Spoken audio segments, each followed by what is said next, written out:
Nas, should go to you now, quickly. Let's see what you got for us. I can't put my video on. It's saying that the I think host... Abid, can you allow him to do it? Okay, 1 second. Just Should work now. yes, okay. Yeah. Yeah.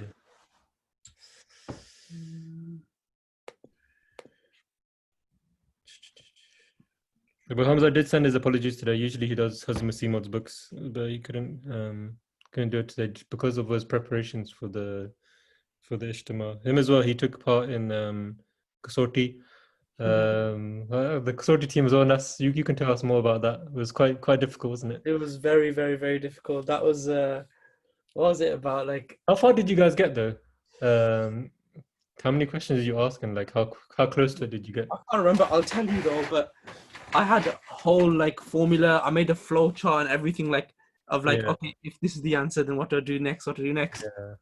But it was so hard. Like I thought if you don't know anyone doesn't know what it is, basically the Murabbi that was there, the moderator guy, he had something in his mind, whether it's a person, a place, an object, and we had to ask yes or no questions and try and get the answer the least amount of like questions. And we basically first obviously asked, is it a person? He said yes, and then it was like, are they alive or dead? Do they have any Islamic sort of like background?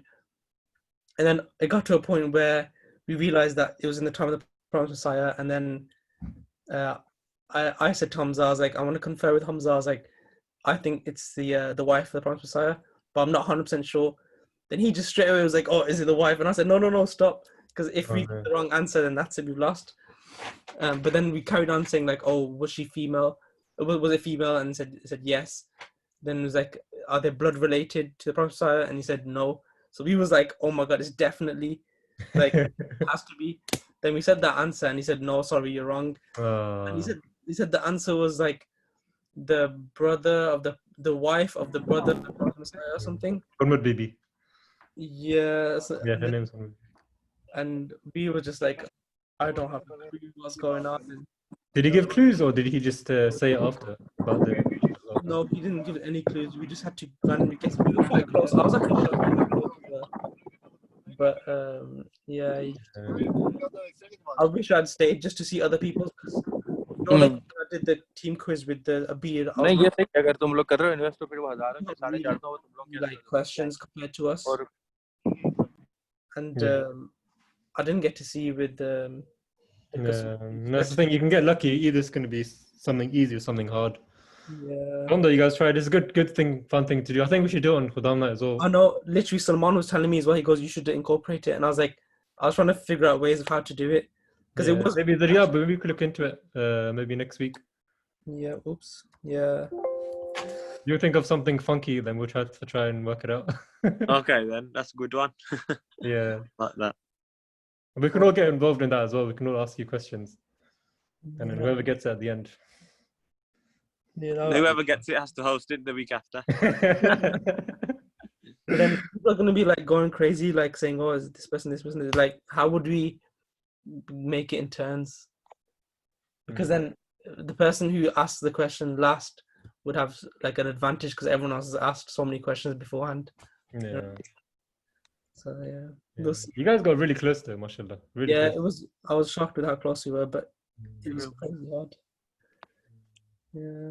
You guys, at least we got some benefit. I got benefit from it as well because I did research into it and then found out who it is and. Oh yeah. There's a whole prophecy about that person and it's crazy, man, mashallah. Yeah.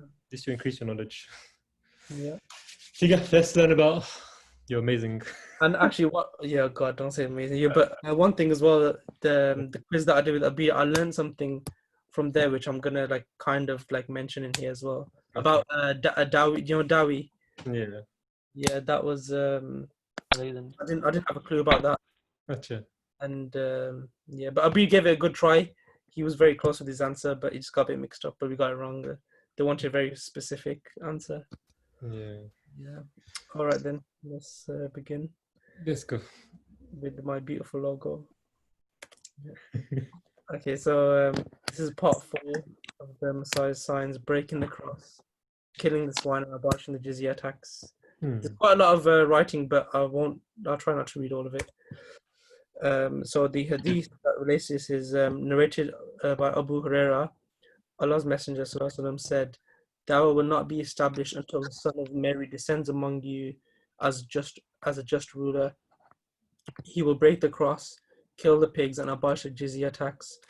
Money will be in abundance so that nobody will accept it."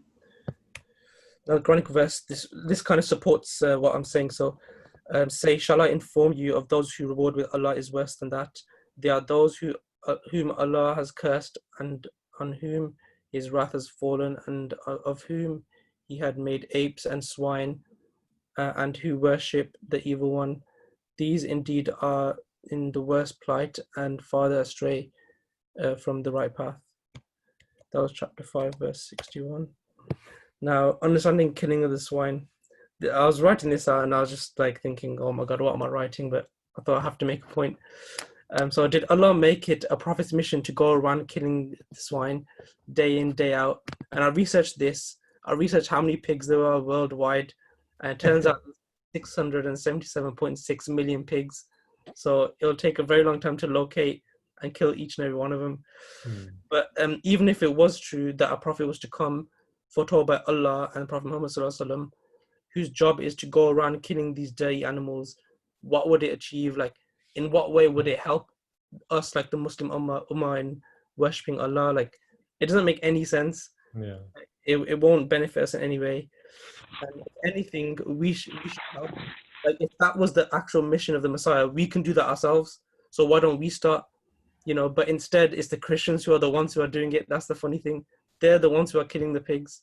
Yeah. So, like, because they're the ones who are eating them. So it's quite a funny way of, describing it. But Yeah, that's good. yeah, so the real meaning of what it is, I'll go on to it a bit later on as well, is that it's killing like a swine-like behavior. So laziness and other like dirty habits as well, and like lying and eating filth.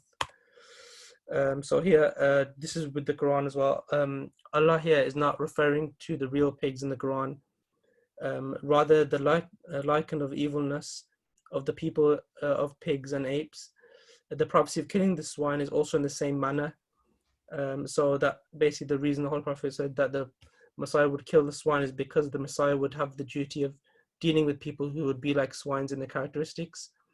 And it's also stated that in the interpretation of dreams, that one who kills a pig, in reality, it means that he would argue with an evil-minded person. Now, that's something I didn't know, and it's quite a clear sign then, like, it's not a physical pig. But so, and also in Darul Anam, it is stated that a pig in a dream refers to a cruel and power enemy, and many times is referred to the Jews and Christians. We should remember that these prophecies were also dreams shown to Prophet Muhammad ﷺ, and therefore it must be interpreted. Now, this is something I learned today as well, because the other stuff I knew, like, I had a gist of it, but this I didn't have a clue. But I won't read all of it, but what it's about is basically during the time of war, in an Islamic state, if there was any military threat, Muslims would have to pay a tax for their protection in any sort of religious war. And the Prophet ﷺ said that when the Messiah comes, he will abolish all of that, meaning that what it means is that there would be no wars, there wouldn't be a need for any war or any sort of like protection for Muslims, because we'd be free to practice and preach, which is what it is today. So it shows that, like, that is a big sign that shows that that it's our duty to reply with the pen, and it wouldn't be a Messiah with a sword. So he's not going to be killing people, and how so many videos I've watched where they say that he's going to go around killing kafir and this and that, but it's not that case. It's the case that we wouldn't need to use a sword. It's just it'd be like a peaceful, and it would be through the pen, which everyone knows. I think I'll mention everything there. So understanding the breaking of the cross here is, again, I'll read some of it out. So everyone is a witness to the amount of work Hazrat Mirza Ghulam Ahmad did in regards to Islam and its superiority over Christianity. The sign firstly tells us that at the time of the Messiah, Islam, Christians would be the ones who'd be dominating in religious matters, which is the case today. Many Muslims believe that the breaking of the cross would be a literal task for the Messiah. And this is something I've mentioned before as well, that if the Messiah was to break 1,000 crosses, the same amount would be made within an hour somewhere else. So it's not something that's realistic. And plus, people wear crosses on their neck, and is he going to go around, ripping them off their necks? And that's not what Allah's taught the behavior of a Muslim to be. So why would he do it for a prophet? And also, another point to keep in mind is that Allah is sending a prophet, not an ignorant person who would feel the need to physically break crosses. The job of a prophet is to spread the message of Allah, and his prophecy is clearly metaphorical for breaking the ideology of Christianity and proving the Christianity beliefs to be totally false, which Hazrat Mirza Ghulam Ahmad Islam did beautifully. He showed and proved to the world that Isa was not raised from the dead, and nor did he die on the cross, even from their own scriptures. He ended the preaching of many Christians with his arguments during this time. Until today, Christians dislike discussing with MD Muslims. Now, and this is one thing that I've realized from watching loads of videos, that people like Ahmad Didat and Zakir Naik, they use the exact same arguments that Prophet Messiah used as well to prove that Christians are false. And the Prophet ﷺ stated that then converting his functions from the metaphorical description into physical activities, they alleged that he would break crosses and slaughter swine. They do not explain that he will gain by breaking crosses. And this is again the same point there. If he broke 1 or 2 million crosses, would the Christians who devote to the worship of the cross not make new ones in place of the broken ones? If the slaughtering of the swine is also to be taken literally, with the principal occupation of the Messiah be that hunting swine with a pack of dogs, if that is so, it will be a great day for Sikhs and some nomadic tribes like the Chamars, Sunnis, and Gondolas, etc., who are fond of hunting swines. So I find that quite interesting. But this activity of his will not in any way benefit the Christians who are already skillful in hunting the swine, which is what I mentioned before as well. There are up to 1,000 shops in London that sells the flesh of swine, and up to 25,000 pigs are daily sent to the outlying area of the city.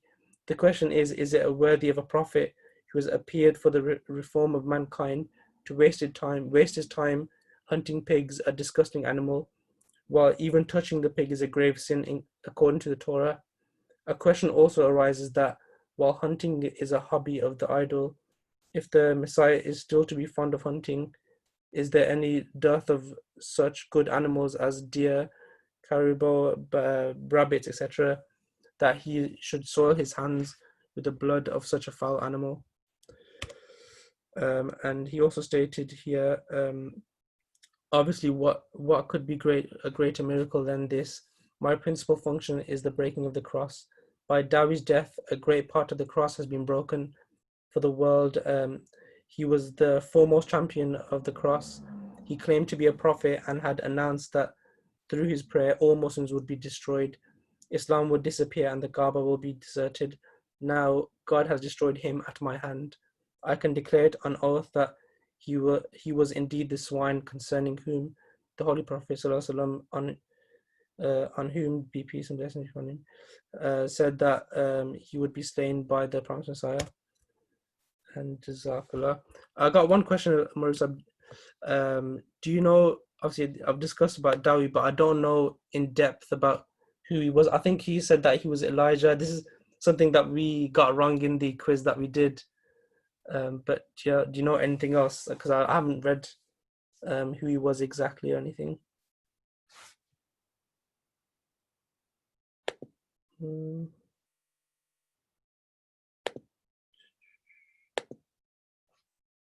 Oh, yeah, We already wrote. One sec, I can't hear More quote for us, oh Lord. Who else? I can't hear anything, That's so weird. Wait, hold on. Nobody is saying anything. What's up? Acha, am I saying something now? Yeah, you're on mute. So I think I was muted. Yeah. So how people we always hear this, that before Hazrat Masih Maud was an Ahmadi, people would get him to do debates with all these kinds of people. So Dawi was at that time, he was the prominent as the Christian guy that everyone knows, and he's come as the second coming, and he's claiming to as someone said there already, that Kaaba will be abolished and Muslims will all be finished and stuff. So that's why Azimut was that person. They would just choose him to fight against the Christians, against the Hindus, and against the Aryas especially. And so this is basically the general concept of it. We can do more research on it as well, but Dawi was that person who the prophecy was fulfilled about in that time. And that's why with the prophecies, many of them happened during his time, and many of them happened along the line as well, even now. With all the prophecies and all the allegations that we have, we're proving a lot of the Christians wrong. So it's amazing how it works two ways. And how Hazrat Masih said that the Holy Prophet was talking literally about him in that moment. He was that swine that I came to overcome. But that's pretty much who he was. But we will do more research, and we'll talk about it later on as well, because it's very, very interesting, and you touched on it. So how did they ask you that in the quiz? Was that literally? Wait, is Abir still here? Yeah, he's there. Yeah. What it was, I think Abir, do you remember? Because it was something it was due with the book Haqiqat al-Wahi, I think. No. The question was, what prophecy was made regarding Dovi, and as what kind of incarnation did he think that would be to be? Yeah. And then I think Abir was very close. I think he said something about he said he was Jesus or something like that. But it turned out that he said he was Elijah, I think. And he was basically, he said that I said he was Jesus reincarnation, and I thought he was some kind of judge, like a wakil, in a way. That's what I said. Yeah, but it turns out he was Elijah, and basically he saying that Jesus was the Son of God, and so yeah, that's There's a whole book on Al-Islam about it. It's called The Fulfillment of a Grand Prophecy. As a challenge to John Alexander Dowie. No, I'm sure Hamza's mentioned it as well in one of his books as well that he's. Yeah. Yeah, it's good. Maybe we can go through like these books as well. If we can go through the prophecies, so that'd be really good as well. Because in that all the allegations that he made against the Jamaat, and then how Hazrat Masih overcame them. That'd be really cool. Inshallah. Yeah, no, I appreciate there was a lot of reading there, so it must have been hard for people to like. I'd like to understand Mudaris, how's this concept in Pakistan or amongst the people that you know about killing the swine and breaking the cross? Yes, I want to discuss these 2 points of killing the swine and breaking cross. The concept in Pakistan is like Masih will come, Jesus will come with his sword, and he will break each and every cross. So I have a debate with my non-Ahmadi friend on this as well. So I asked that there are so many manufacturing companies of making cross. So how many companies he will go in all around the world, because it's a multinational company who is making this cross. So how he will go to each and every company of a multinational company, meet the CEO and kill the CEO first, and then kill the cross. So basically the idea what I told him, the same which Nasir has mentioned, that this will be the teachings of the Jesus, or the teaching of the promised Messiah who will come. This is the teaching that Jesus has been died. So the faith of Trinity, or the faith of the cross, will be died with this faith that the Jesus has died. So automatically this cross will be break. And the second thing of the swine, like he mentioned, Nasir mentioned 677.7 million swine all around the world, including in the jelly of Haribo as well, which I mistakenly eat in the morning as well. So yeah. So the concept, the teaching, it will also be killed by killing the swine is also been done by the promised Messiah teachings, like because the swine have so many characteristics which human has adopted. in Western world especially, and in now becoming the part of Eastern world in Pakistan especially. Hmm. Do the Ghair say that Usually, if it's physical, it would do this literally? no, this is what I'm telling, that the characteristics will be adopted, and characteristic has been adopted by human beings. So the teaching of the promised Messiah will be the same as Holy Prophet Sallallahu Alaihi Wasallam, with the teaching that the human being should be a human being, and what the Quran first verses which has been revealed on Huzur Sallallahu Alaihi Wasallam, that Ya ayyuhan nasu u'budu rabbakum alladhi khalaqakum walladhina min qablikum la'allakum tattaqun, that this is the characteristic of human being. This should be the characteristic of human being, that he pray to God as their ancestor used to do. So this will kill the swine characteristic which has been adopted by this world. So many swine characteristic. For suppose one is like destroying the field, as human being is destroying the other countries, and then the zina and these rape things in India. Interesting fact that after every 1 minute, one girl has been raped in India. So after every 1 minute, so that is the characteristic of swine as well. So with the teaching of Islam and having a taqwa in yourself is is the basic teaching of Islam and basic teaching of from the promised Messiah. That will kill the swine and the characteristic of swine in the human being, because people cannot be people face not resemble with the swine. They cannot resemble with the swine, but they can resemble with the characteristic of swine. So that can be killed in the teaching of Islam. Yeah, I think that's what we're talking about as well. Like some prophecies, they end the thing there and then. Like with Dawi, we said Nas, it ended it there and then.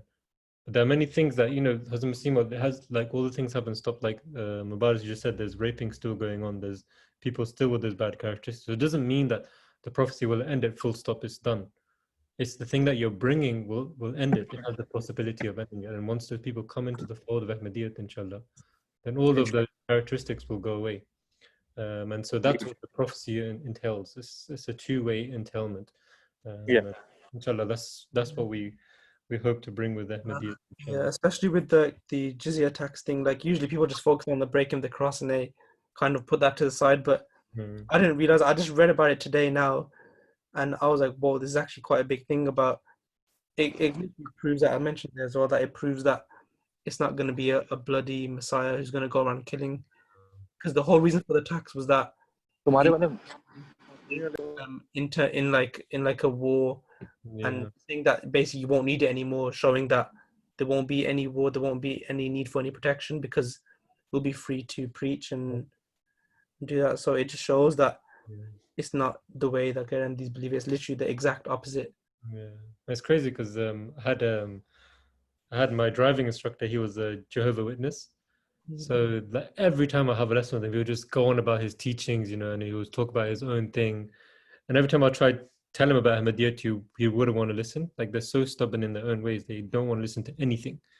I even gave him leaflets and stuff, and he didn't read it. So I was like, okay, whatever. Then I talked about this Messiah coming. And what he said was that we believe that when the Messiah comes, he will just kill every single person apart from Jehovah's Witnesses. I was like, is he going to kill me as well? Like, we're friends. Come on. He's like, yeah, even you. Unless you don't believe, he's going to kill you. And there's going to be blood pouring everywhere and everyone's going to die. And the only people who are going to be left are us. So he was like trying to say, like, become a Jehovah's Witness. That's a scary way to do the bleak. Yeah, that's a scary way to pass your license, isn't it? Didn't make Good me work, though. driving the cross. But that's the reality, man. That's the reality. And that's how extreme people really believe that the coming of the Messiah will be. And so that's a big reason why people are turning away from religion as well. Like, religion teaches hate. And that's why we have to work really hard to show people that, it's not like that at all. And these are just misinterpretations. Because it's a shame that, people live their life thinking this and they die thinking this as well, that, we're waiting for this person and we want to see the day when my neighbor is going to be killed by a Messiah who comes flying with a sword and everything. And it's really ridiculous, and it teaches the opposite of what peace is and what world peace is, unfortunately. Did you pass first time, Rabbi Saab? I didn't pass with him. No, I remember a long time ago.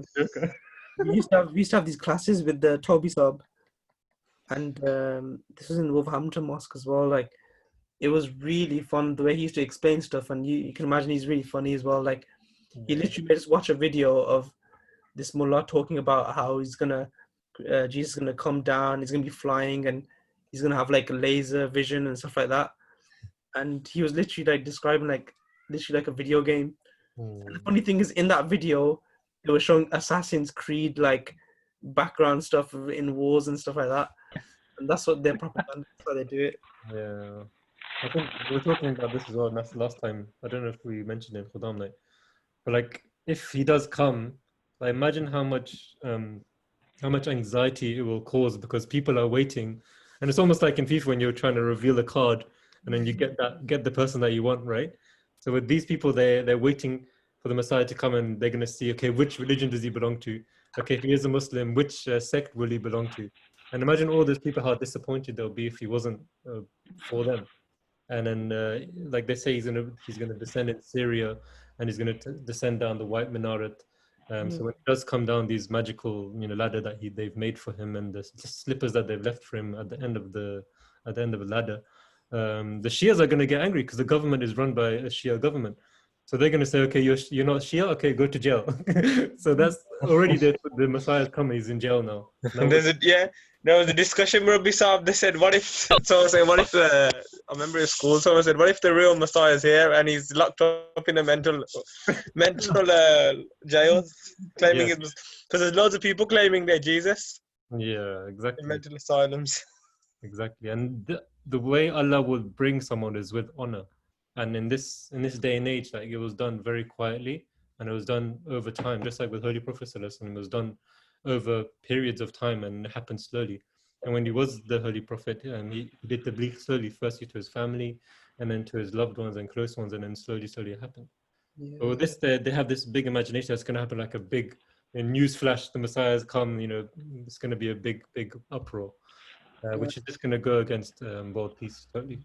Videos, MDNC always puts them up, and he always repeats the same ones, like about how like there's this guy, and he talks about how the Prophet was like really good, and how like he defeated all the Arya Samaj and all these other big Christian like arguments and stuff, and how like he said like Muslim Ummah Stara eyes, something like that, about the like the stars of the eyes and stuff, and then one of the guys like, do you know he was MD? And he goes, I don't know anything about him being MD, but I just know he's a really good guy and he done a lot of work for the Ummah.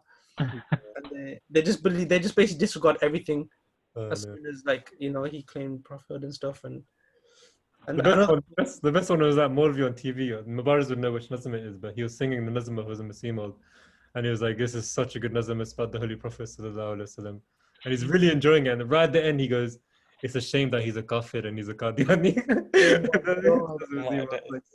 It's so funny, man. So even they can resonate with what he says, but unfortunately they just can't take that next step of accepting him to be the promised Messiah.